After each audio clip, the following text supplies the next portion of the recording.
las primeras cosas que sabemos de David, cuando era un jovencito, unos estiman que tenía 13, 14, 15 años, este muchacho. Es un niño.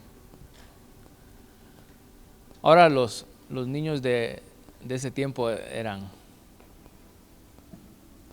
la vida los hacía madurar y tenían que aprender cosas que los niños y jóvenes de esta edad en realidad. Un niño de 15 años hoy es un niño. No sabe ni hacerse un huevo.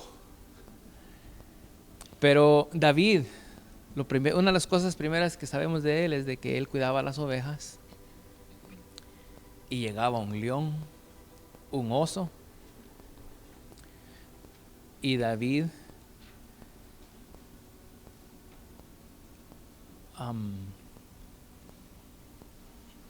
lo ahuyentaba, mataba, defendía a las ovejas. Muchacho. ¿Por qué? Uno puede decir, ¿por qué el Señor le mandaba leones y osos? ¿Por qué el Señor no solo lo guardaba? Yo creo que no sabemos, no he buscado si era normal que los leones anduvieran en Israel, pero habían leones. Pero es seguro que el Señor permitía esas cosas porque Él sabía que en un poquito tiempo iba a venir un gigante a la vida de David. Él iba a ver a Goliat y él tenía que tener las herramientas que necesitaba, tener la confianza que necesitaba, saber que podía matar a ese filisteo. Si él nunca hubiera matado un león, ni un oso, ni una mosca, si se le hubiera pasado ahí acostado viendo Netflix ahí mientras las ovejas andaban, que David no hubiera podido acercarse a Goliat. Abramos nuestras Biblias rápido al libro de Jueces, capítulo 2.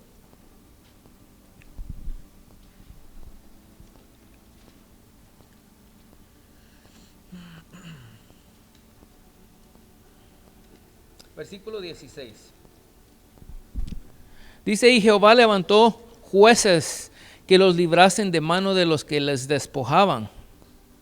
Pero tampoco oyeron a sus jueces, sino que fueron tras dioses ajenos a los cuales adoraron.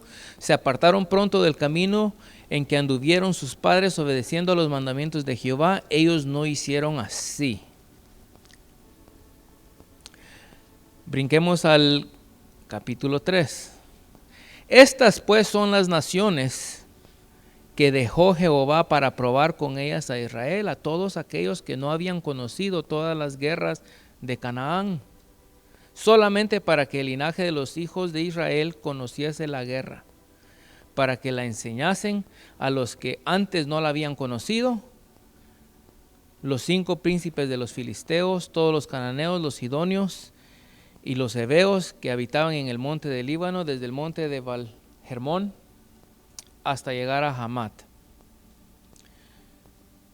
Aquí, al principio de Jueces, el capítulo 2, nos está diciendo que los israelitas desde el principio hacían lo que querían, se apartaban de los mandamientos de Dios, y lo que sucedía era que llegaban los enemigos a despojarles, a quitarles los primeros frutos, los segundos.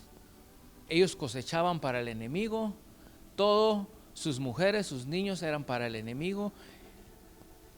Y es aquí dice que en el capítulo 3 que el Señor les dejó a estos enemigos ahí para que fueran probados y para que aprendieran a pelear, para que aprendieran la guerra. ¿Cuántos aquí saben la guerra? Nunca han ido. ¿Cuántos irían hasta atrás? No sé, que no voy a ir enfrente, me van a matar. Los valientes van al frente. Pero aquí el Señor deja esto escrito diciendo que para que aprendan a pelear. ¿Por qué el Señor no solo dijo como Sodoma y Gomorra? Llegó al colmo la iniquidad. y mandar fuego, de dejarles ahí vacío, para que ellos entraran y tomaran la tierra sin tener que pelear. El Señor quería que pelearan. El Señor les dejó eso.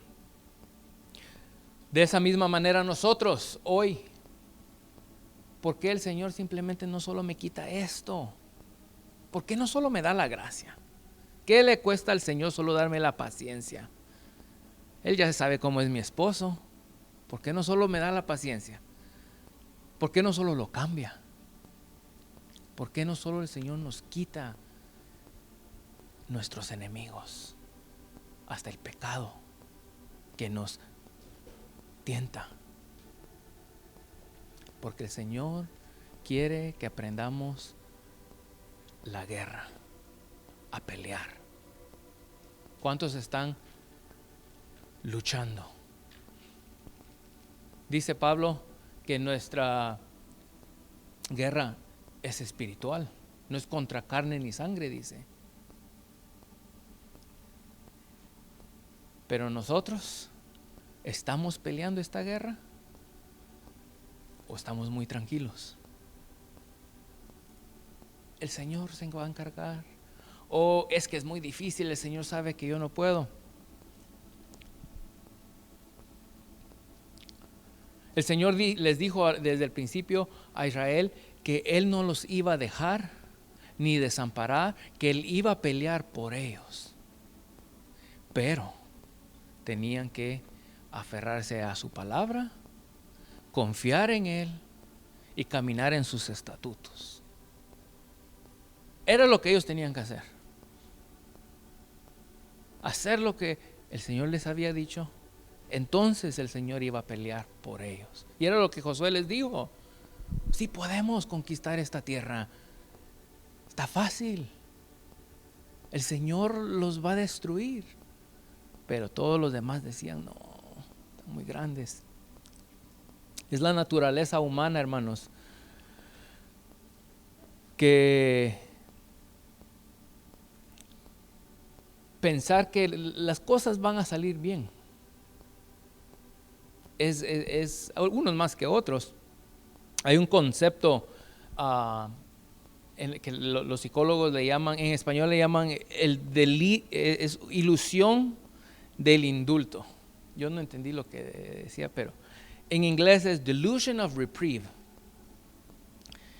Es un concepto donde el ser humano se hace una ilusión de que alguien lo va a rescatar a la última hora. En los judíos se podía ver esto en el tiempo del Holocausto. A ellos los metían en trenes, en vagones parados y llenados. O sea, así iban. Y se peleaban o se turnaban por quién iba en las ventanitas por horas y días, sin comida, sin agua, sin higiene. No tenían ni dónde ir al baño. Ahí iban. Pero ellos todavía se aferraban a que algo los iba a sacar de ahí. Cuando llegaban a los campos de concentración, ellos no sabían en realidad lo que era. Nomás bajaban de los vagones. Había ahí un soldado diciéndoles, tú para la derecha y tú para la izquierda. Los que escogían para ir a la izquierda era la muerte. La izquierda era la muerte. Si eran menores de 14, 15 años, a la muerte. Si eran mayores de 40 años, a la muerte. Si se miraba ahí de 35, pero cojeando, a la muerte. Ellos solo buscaban los que podían trabajar. Pero los judíos no sabían eso. Ellos todavía iban ahí que con un librito, con sus joyas, con sus maletitas. Pensaban que todavía había un futuro.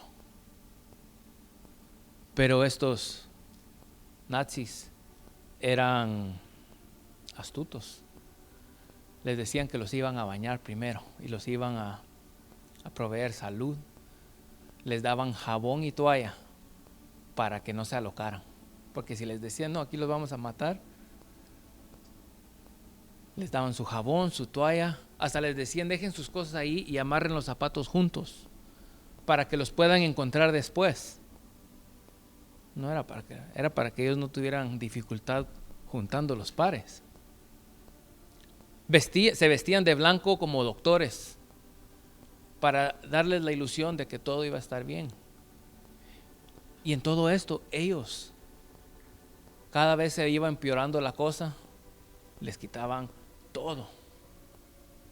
Pero ellos todavía se aferraban a la esperanza de que alguien los iba a llegar a rescatar.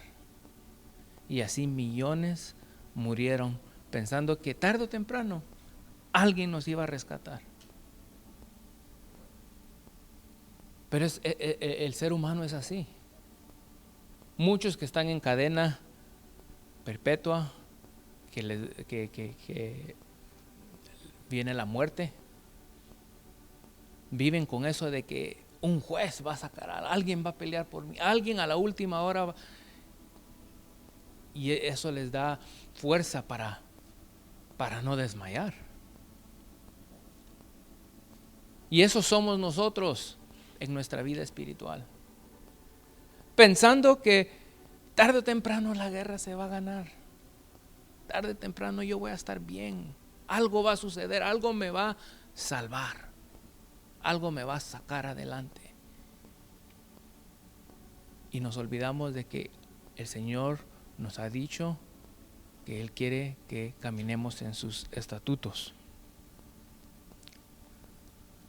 Nadie se imagina cuando el Señor dijo en aquel día va a ser el de llorar y crujir de dientes. Nadie se imagina ahí, no, es que a última hora yo sé que va a salir bien la cosa para mí. A última hora yo sé que yo voy a estar bien, voy a tener suficientes razones, mi vida va a estar, voy a encontrar misericordia.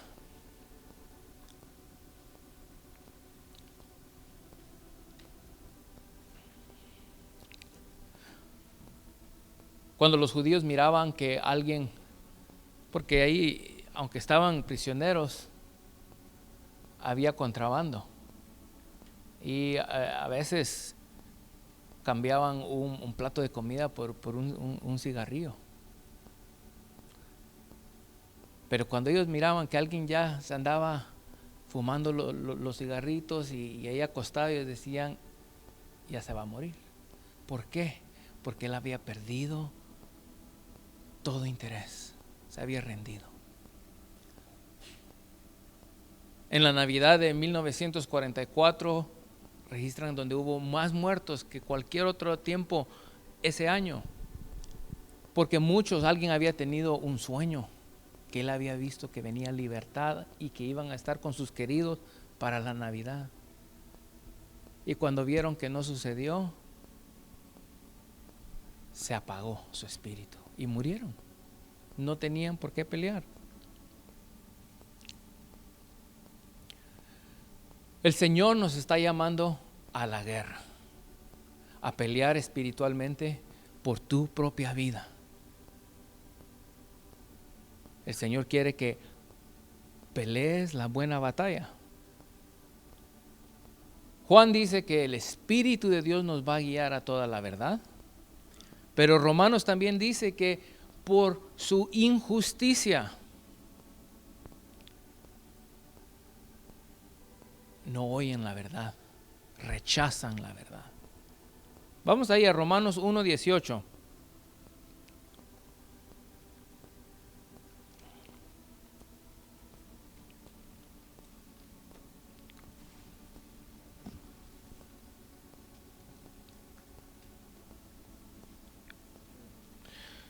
Dice, porque la ira de Dios se revela desde el cielo contra toda impiedad e injusticia de los hombres que detienen con injusticia la verdad. Que detienen con injusticia la verdad. La hunden. Hermanos, si estamos cometiendo actos injustos, viviendo en injusticia, separados de las buenas obras que el Señor nos ha llamado. Si estamos permitiendo cosas en nuestras vidas, ¿qué es lo que pasa? Comenzamos a detener la verdad.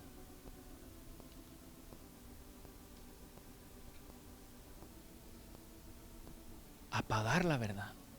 Lo que antes era algo, una convicción, ahora comienza, no, pues es que antes era muy exagerado yo. El pecado nos hace rechazar la verdad. Nos hace ignorar la verdad. Pero el que abraza el Espíritu, el que confía en el Señor, él dice que el Señor le va a dar la verdad. Ver las cosas como Él las ve. ¿Por qué creen que el Señor le decía, en algunos casos les decía, ve y no peques más? ¿Será que podemos ir y no pecar más? La mujer adúltera es un ejemplo, le dice, yo también te perdono, ya no peques.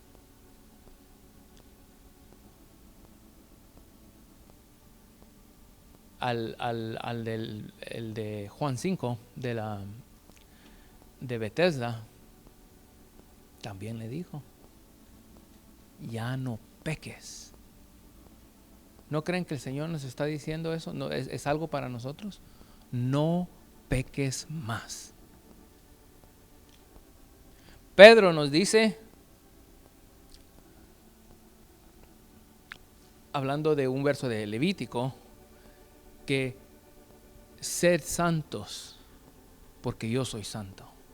Si el Señor nos dice ser santo, es porque es una decisión nuestra. Así como el amor. Amaos es una decisión. No es algo que viene aquí, bueno, es que me salió. Entonces el Señor nos llama a la santidad y a no pecar. Hay decisión ahí. Si el Señor dice no peques más, es porque si tú pecas, si tú decides pecar, tú lo estás decidiendo.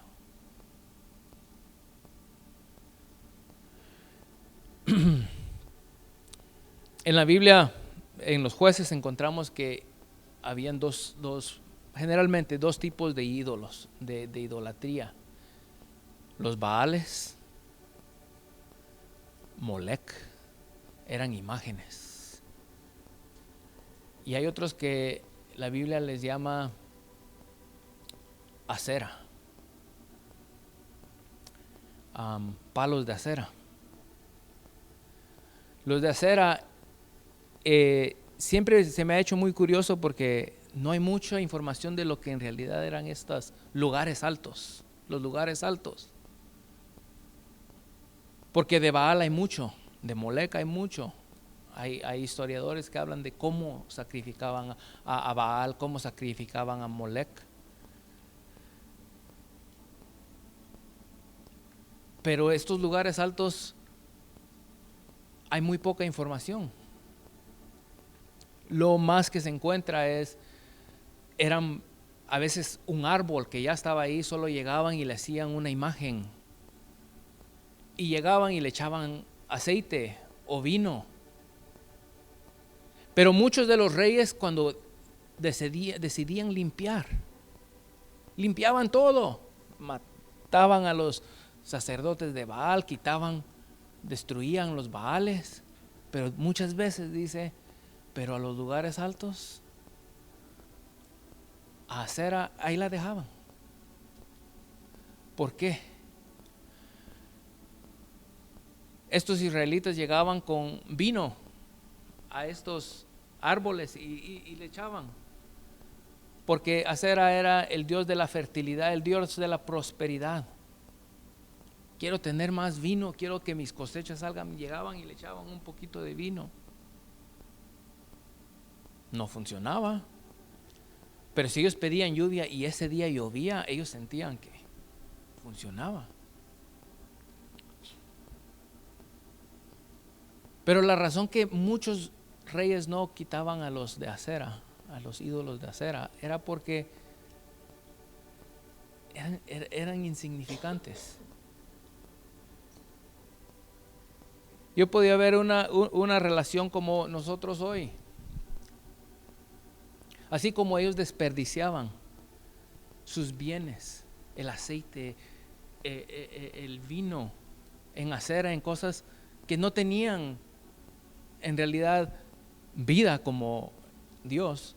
De esa misma manera nosotros empezamos a tirar nuestra vida cada día en cosas pequeñas.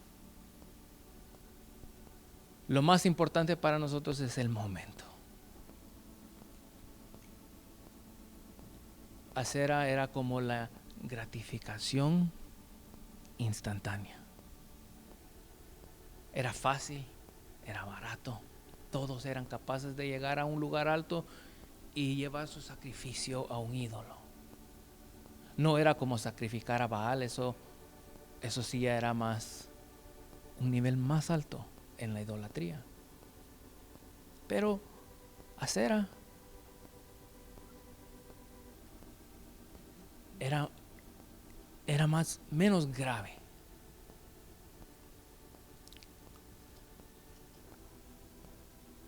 Josías es el ejemplo del rey que destruyó todo.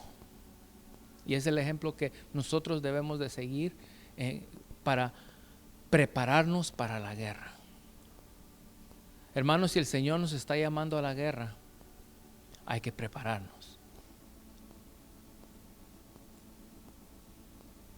Tal vez hay algo que en tu vida hoy, ahorita, tú puedes decir, yo sé que esto es lo que me está separando de tener una relación más íntima con Dios. ¿Qué es eso, hermano? Piénsalo.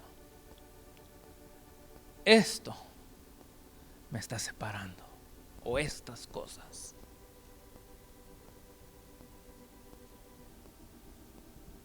Y el Señor nos está llamando a que veamos esa cosa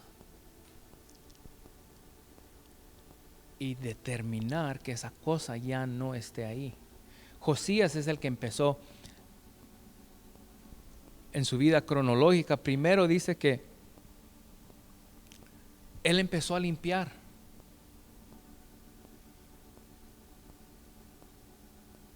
Después encontraron los escritos, la ley. Dice que cuando él oyó la ley, se arrepintió, rasgó sus vestidos. Hermanos, nosotros no creemos como Josías creía, porque la actitud de muchos reyes fue, llegaba la palabra del Señor a un Ezequías, le llegó el Señor a decir, hiciste mal. Y todavía dice, ay, bueno, por lo menos no me va a pasar a mí, le va a pasar a mi descendencia. Muchos reyes oían las palabras de los profetas y pensaban que no iban a ser ciertas. Micaía le profetizó a Acab, y Acab lo metió preso por decirle que no salga hasta que yo regrese. No le creyó, le dijo, te van a matar. Si tú vas a esta guerra te van a matar. Y se enoja. Y no le den de comer, dice. Y enciérrenlo hasta que yo regrese. Porque no le creían. Pero aquí está Josías, que oyó la voz de Dios en esas escrituras y creyó. ¿Por qué creyó? Porque él dijo, estamos muertos. El Señor declaró el juicio de lo que ya hicimos. Él, su abuelito era Manasés, él sabía. Ya no tenemos opción. El juicio viene. Vamos ahí a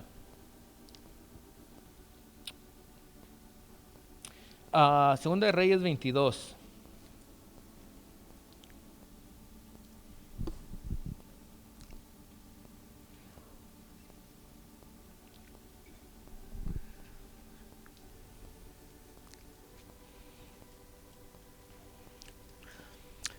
Verso 12. Luego el rey dio la orden al sacerdote Hilcías, a Hicam, hijo de Safán, a Acbor, hijo de Micaías, al escriba Safán, y a Asaías, siervo del rey, diciendo: id y preguntad a Jehová por mí, y por el pueblo, y por todo Judá, acerca de las palabras de este libro que se ha hallado, porque grande es la ira de Jehová que se ha encendido contra nosotros, por cuanto nuestros padres no escucharon las palabras de este libro para hacer conforme a todo lo que nos fue escrito.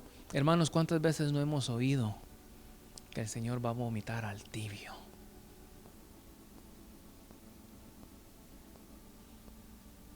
Que ojalá fueras frío o caliente, pero por ser tibio. Pero nosotros pensamos: no, a mí no me va a venir esa maldad. A mí no. Es naturaleza humana que cuando a alguien le da cáncer y le dicen, el 98% de estos casos no hay solución. ¿Qué dicen ellos? Pero hay 2%. Yo soy la excepción. Todos somos la excepción, hermanos. Es nuestra naturaleza pensar que yo voy a ser diferente. Para mí es diferente.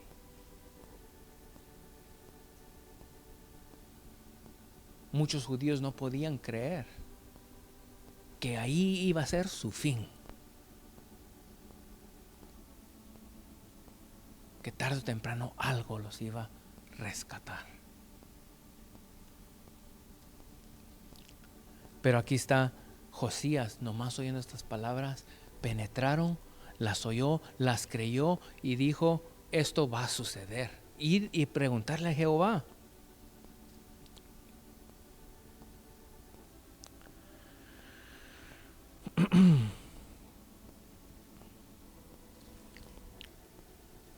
Leamos el verso 16. Así dijo Jehová: he aquí yo traigo sobre este lugar y sobre los que él moran todo el mal de que habla este libro que ha leído el rey de Judá, por cuanto me dejaron a mí y quemaron incienso a dioses ajenos. Esta era otra cosa que hacían, llegaban y quemaban su incienso.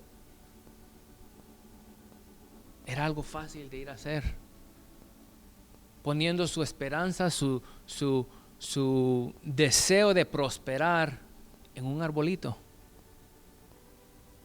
en un altar, en una piedra vertical con una imagen. Le echaban ahí su incienso, su aceite, y ponían su confianza en eso. Dice: y quemaron incienso a dioses ajenos, provocándome a ira con toda la obra de sus manos. Mi ira se ha encendido contra este lugar y no se apagará más. Al rey de Judá que os ha enviado para que preguntaseis a Jehová, diréis así. Aquí está el que creyó, se arrepintió, oyó la voz de Dios. ¿Qué le dice Jehová a él? Así ha dicho Jehová, al Dios de Israel: por cuanto oíste las palabras del libro y tu corazón se enterneció, y te humillaste delante de Jehová cuando oíste lo que yo he pronunciado contra este lugar y contra sus moradores, que vendrán a ser asolados y malditos, y rasgaste tus vestidos y lloraste en mi presencia, también yo te he oído, dice Jehová. Por tanto, he aquí yo te recogeré con tus padres, y serás llevado a tu sepulcro en paz, y no verán tus ojos todo el mal que yo traigo sobre este lugar. Y ellos le dieron al rey la respuesta. Eso fue la respuesta de un Dios para el que le oyó, al que se humilló.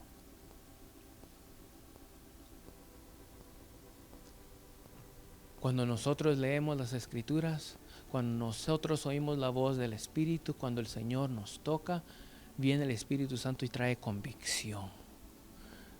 Nos apunta. Por eso les digo, piensen en lo que te está separando de Dios hoy. Tal vez es un amigo, tal vez es un entretenimiento, tal vez es tu afán por el trabajo, tal vez es una cosa pequeña. No, yo solo quiero prosperar. Yo solo quiero llegar a hacer esto. Solo quiero pagar esto y ya.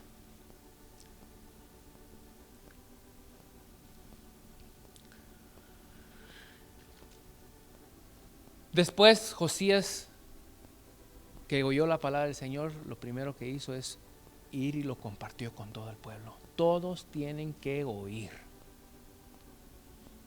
lo que dice la ley. Luego en el capítulo 23,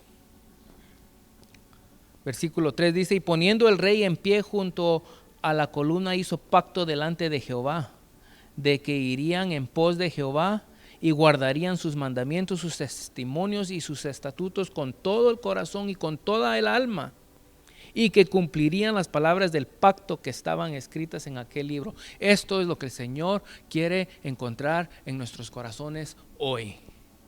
Un pacto. Señor, ya no más. Y limpiar. Empezar a limpiar.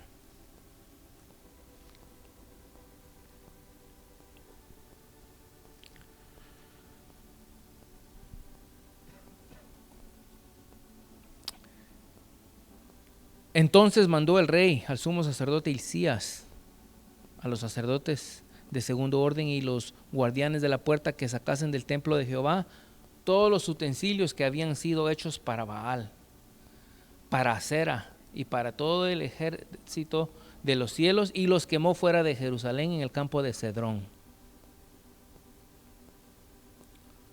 Empezó a limpiar. No sea que estos utensilios nos lleven otra vez a Baal. Hermanos, ¿cuántos están limpiando sus vidas? Ayer escuchaba que un hombre encontró unos nuevos amigos en el trabajo, simpáticos los amigos. Luego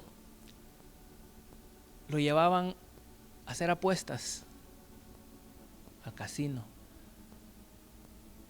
Y en cuestión de 6 meses este hombre terminó en $50,000 en deuda.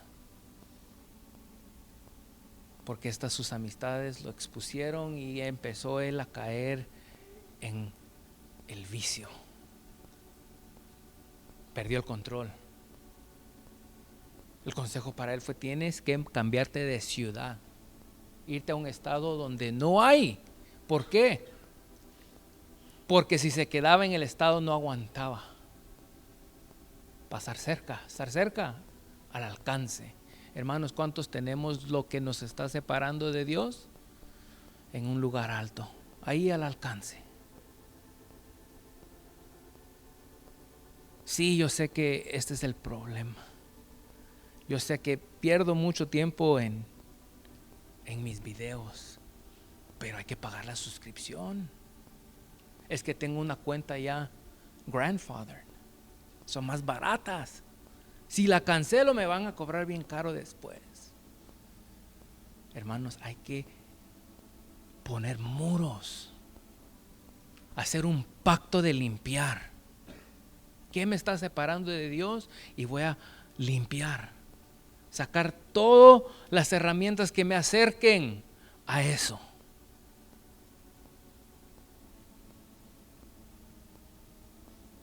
Pero no, sabes que hay una amistad, pero yo no puedo cambiar mi teléfono, mi número de teléfono, es que lo he tenido mucho tiempo.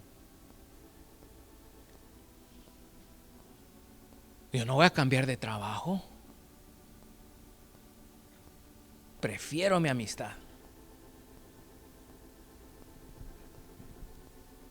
El primer paso lo tenemos que dar nosotros, como Josías lo estaba dando, a limpiar. Ahí Josías dice que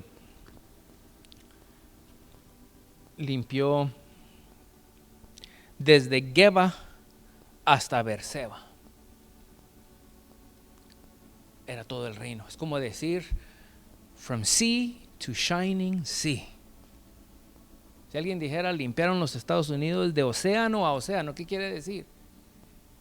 Todo. Y ahí dice que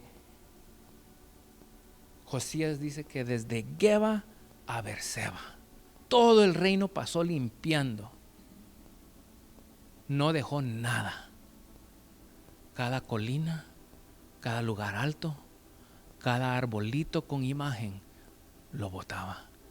Y no solo eso, sino quemaba huesos sobre eso, porque eso decía, cuando quemaban huesos sobre un altar de esos, era inútil. Era como agarrar una televisión y abrirle un hoyo en medio. Aunque la guarde, no regresa a esa televisión.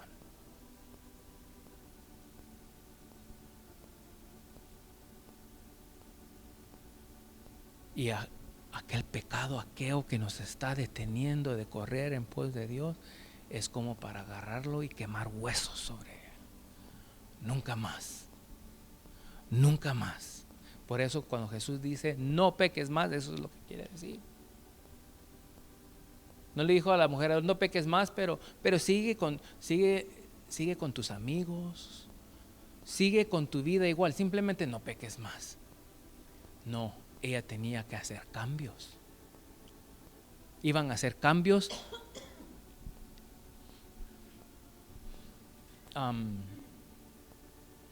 significantes, grandes. No solo podía, pues voy a cambiar esta cosita.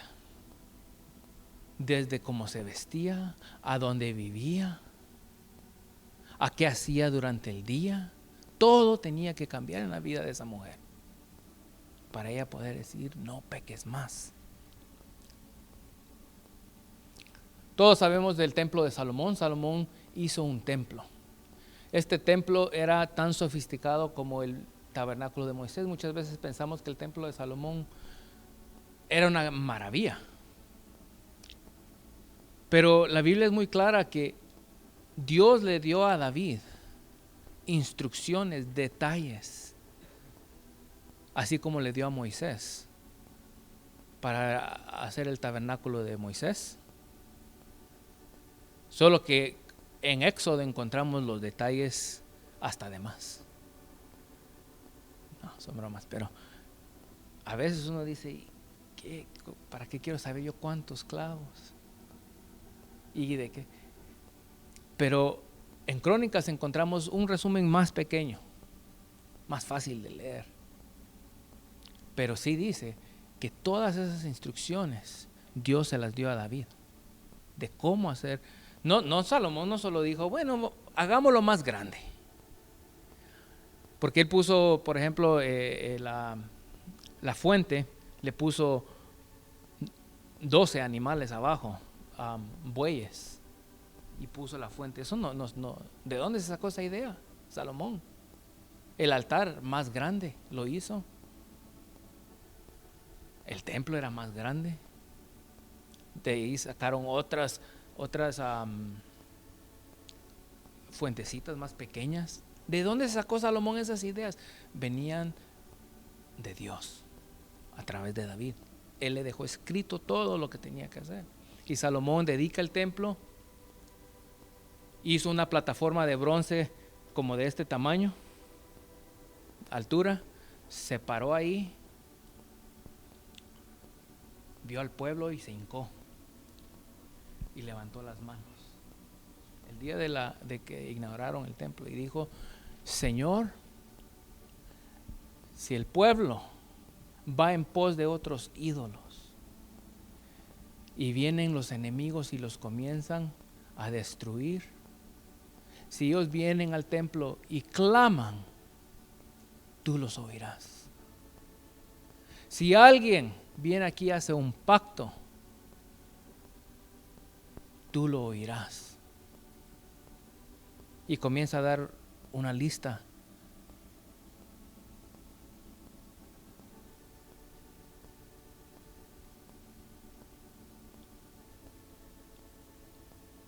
Y les digo eso porque vamos a ver cómo, rapidito, cómo el Señor escuchó esa oración. Le dijo a Salomón: yo te he escuchado. Pero antes de ir a eso, solo quiero que leamos un versículo que ya lo hemos leído muchas veces. Y es en Primera de Samuel 15.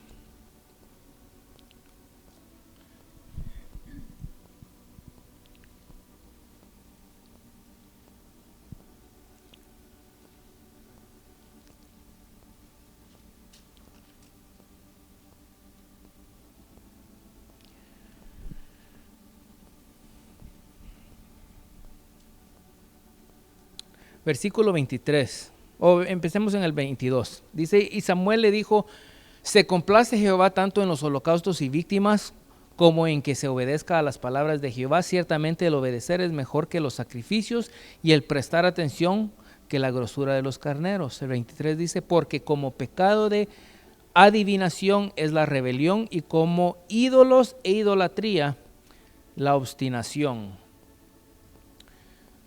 Esta palabra obstinación es la única vez que la Biblia la traduce así, obstinación. Pero cuando uno busca esa exacta palabra en el Antiguo Testamento, es usada, por ejemplo, para cuando Abraham le dijo a Dios, le insistió que viniera a comer con él. Le urgió, le insistió. Esa es la misma palabra y ahí no la traducen como obstinación. También cuando Lot estaba adentro de su casa y los hombres estaban tratando de abrir esa puerta, dice que los ángeles le dijeron, hazte para atrás, porque ellos seguían empujando esa puerta. Esa palabra empujando la puerta para abrirla es esa misma obstinación. Seguían ahí insistiendo.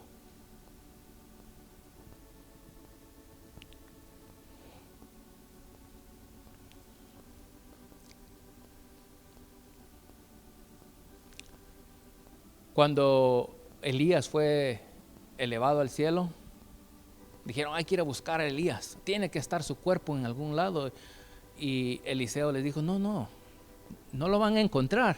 Pero ellos insistieron, sí. Entonces les dijo, pues vayan a buscar. Insistieron. Es la misma palabra. Entonces este versículo dice que ídolos e idolatría es el insistir, el seguir insistiendo, el seguir insistiendo en las mismas cosas. Hermanos, si tú estás cayendo y cayendo y cayendo en las mismas cosas, insistiendo, pero ¿cómo me voy a deshacer de esto? Pagué mucho dinero por mis palitos para golf, mis clubs, y pagué mucho dinero. ¿Cómo voy a dejar de ir todos los sábados?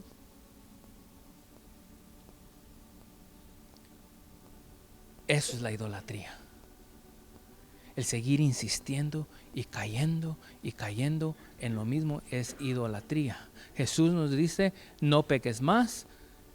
Levítico dice, sed santo. Pedro lo repite, sed santo porque yo soy santo, apartados.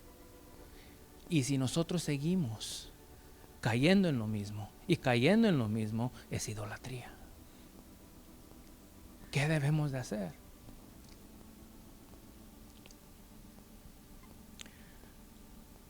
Muchos reyes, cuando habían problemas, clamaban. Ejemplos rápidos: Roboam es un rey que no era buen rey, pero en el momento que reconoció a Dios, Dios lo libró. Abías era otro rey que cuando él clamó, el Señor lo oyó. Asa, otro rey que clamó a Dios y Dios lo oyó. Pero yo quiero que leamos la historia rapidito de Josafat. En 2 de Crónicas 19, versículo 2, encontramos que Dios manda un regaño a Josafat. Lo regañó. ¿Cuántos quisieran que el Señor los regañara de esa manera? Leámoslo. ¿Qué harías tú si el Señor te manda un regaño así diciendo: y le salió al encuentro el vidente Jehú, hijo de Hanani, y le dijo al rey Josafat: ¿al impío das ayuda y amas a los que aborrecen a Jehová? Pues has salido de la presencia de Jehová ira contra ti por esto.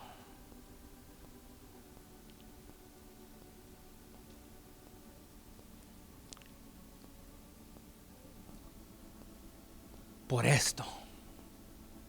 ¿Cuántos quisieran oír? La ira de Jehová ha salido contra ti porque sigues en lo mismo. Vienes a la iglesia, le dices: Señor, perdóname, pero el lunes en la mañana a lo mismo. Ya sabes que esto te está causando problemas, pero no mueves lo suficiente para deshacerte de él. Es lo mismo. Otra versión traduce ese verso de 1 Samuel diciendo: la rebelión es tan pecaminosa como la hechicería, y la terquedad tan mala como rendir culto a ídolos. La terquedad, el seguir necio. Yo lo puedo controlar. El alcohólico dice: yo no soy alcohólico, yo lo puedo dejar cuando yo quiera. Yo puedo ir al bar con mis amigos, yo no voy a tomar, pero se exponen y se caen. ¿Cuántos hermanos siguen exponiéndose? No solo haciendo cortes: no voy a tener esto, no voy a hacer esto. No, que se exponen. Entonces Josafat, aquí vemos que el Señor le manda esto, le dice: la ira de Jehová está contra ti. Entonces él comienza a poner jueces justos. Mandó a todo Judá a poner jueces justos que hicieran lo justo.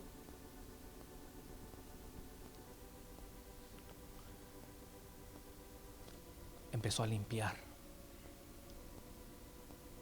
Y luego se levantó un enemigo contra Josafat. Vamos ahí al versículo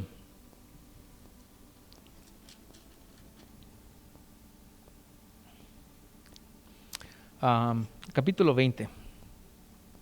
Dice: pasadas estas cosas aconteció que los hijos de Moab y de Amón y con ellos otros de los amonitas vinieron contra Josafat a la guerra. Acuérdense que el Señor dejó muchos ahí enemigos para que ellos aprendieran la guerra.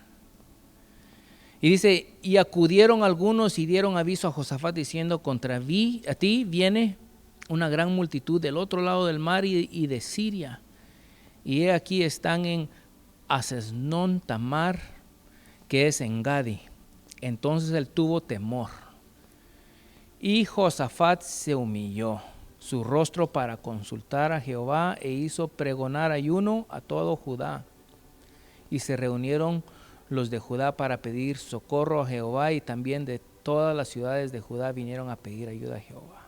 Pongámonos de pie, hermanos.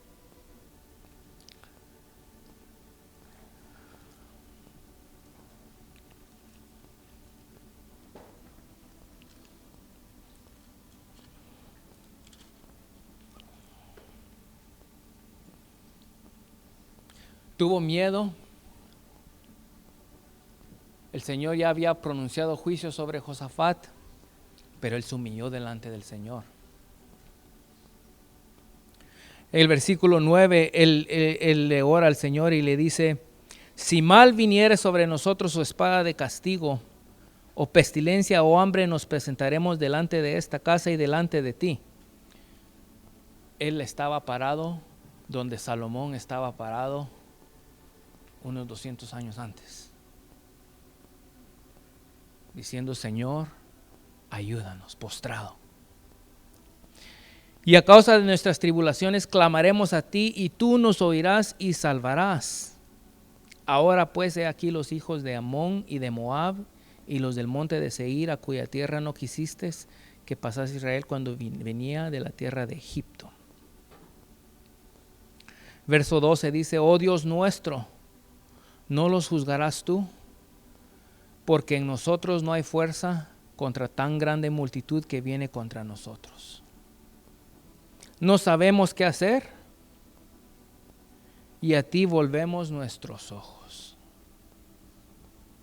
Nuestros ojos van a estar sobre ti, nuestra confianza va a estar sobre ti, porque no tenemos nada, no puedo hacer nada. Y eso es lo que yo quería que iluminar hoy. Hermanos, sí, hay un proceso que nosotros tenemos que, unas decisiones, unos pactos que nosotros debemos de tomar. Señor, ya no voy a pecar más. Voy a poner este límite. Señor, yo no voy a manejar ni cerca de ese lugar. Señor, yo no voy a ver ni estas cositas de aquí para no acercarme allá. Ya no voy a contestar estas llamadas, ya no voy a tener estos amigos. Ya no me voy a poner en esta posición, Señor.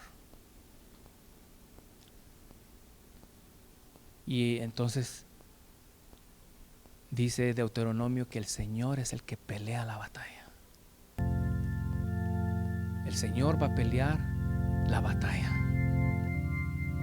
Y eso es lo más importante que yo quería que hoy viéramos. Hermanos, si tú has estado tropezando y cayendo y fallando en lo mismo que te estaba deteniendo de acercarte más a Dios hace un año, es lo mismo hoy. Es porque no hemos hecho una separación, una limpieza. Y es porque no hemos llegado del templo del Señor, levantado nuestras manos y dicho: Señor, mis ojos están en ti. Todos los días, cada mañana, levantarse y decir: Señor, si tú no estás conmigo, seguro que voy a volver a hacer lo mismo. Mis enemigos ahí están.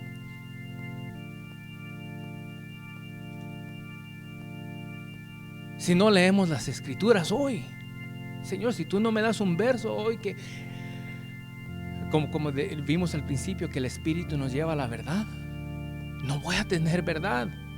Voy a hundir la verdad, dejar la verdad, desechar la verdad, si tú no estás conmigo hoy.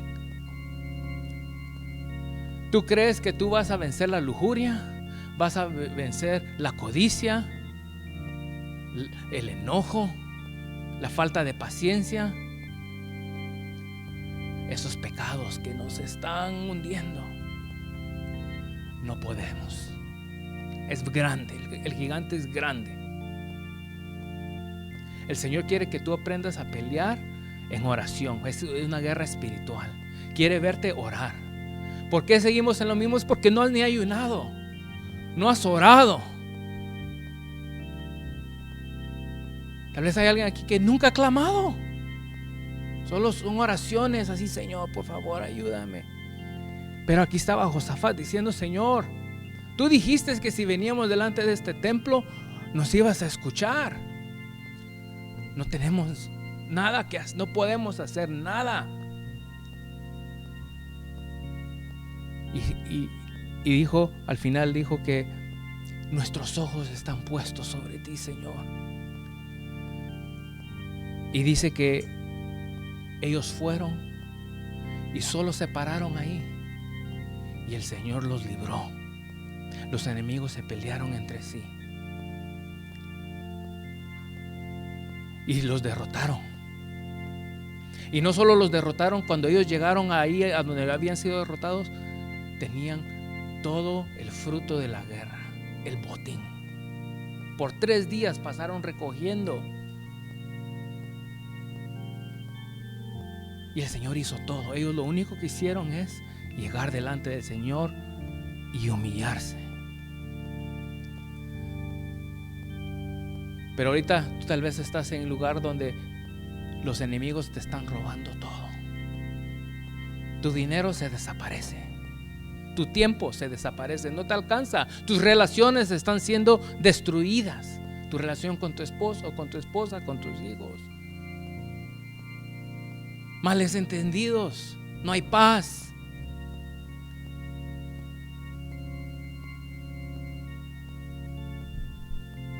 Tu mente está siendo consumida, viene la ansiedad, no hay paz en tu mente,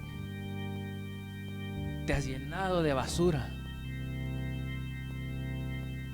Cuando el Señor viene, si venimos al Señor, le decimos: Señor, cada mañana, hermanos, el Señor, esto es práctico, no es una ilustración. Cada mañana, cada parte del día, decirle: Señor, como Josafat, con el rostro en tierra. Vemos más adelante en el versículo 18, dice que él se postró y puso la cara en la tierra, demostrando: Señor, no puedo bajar más. Puso su rostro en la cara, en la tierra.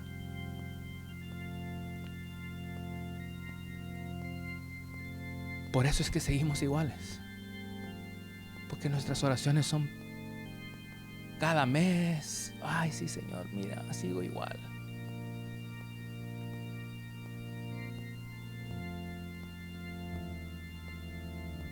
El enemigo es tan astuto de tenernos entretenidos, distraídos.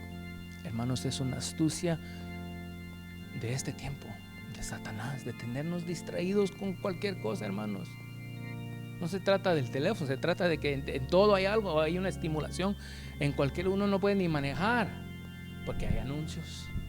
Uno no puede tener algo porque hay sonidos.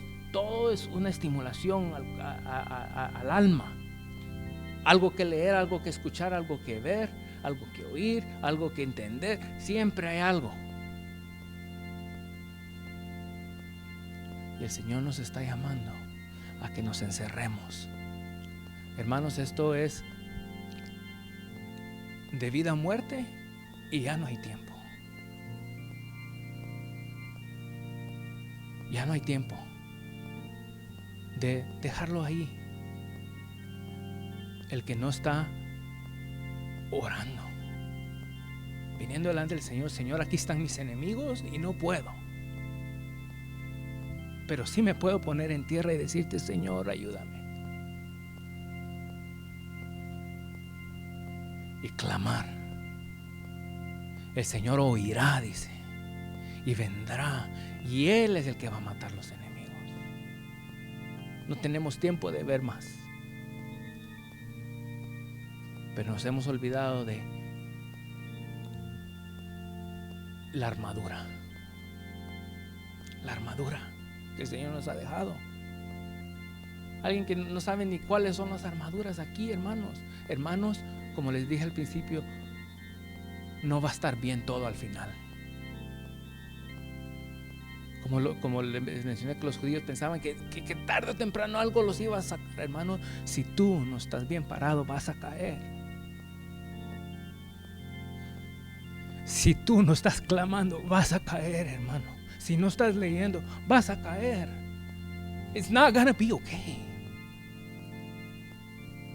No va a venir algo mágico y solucionar tus problemas. El Señor quiere que limpies tu templo, limpies tu vida. ¿Qué me está hundiendo? Para algunos son cosas como el deporte. Una distracción. Y el Señor dice: ya no. El riesgo es real, hermanos. Lo que está en juego es real y es tu alma. Y tú eres responsable. Y el Señor no te está diciendo: tú vas a ir a derrotar a los enemigos. No puedes, date cuenta. Yo no te voy a dejar, yo lo voy a hacer. Pero hay muchos reyes que nunca le pidieron a Dios ayuda y no les iba bien. Oh, hermanos, que hoy podamos encontrar en nuestro corazón el clamor, el deseo de decirle: Señor, aquí estoy. Este es mi pecado. Este es mi pecado que he cargado yo por años. Como oímos antes del servicio, el Señor está oyendo el clamor. Es lo que decía. Él ha oído el clamor, Él oye el clamor. Él siempre ha estado contigo.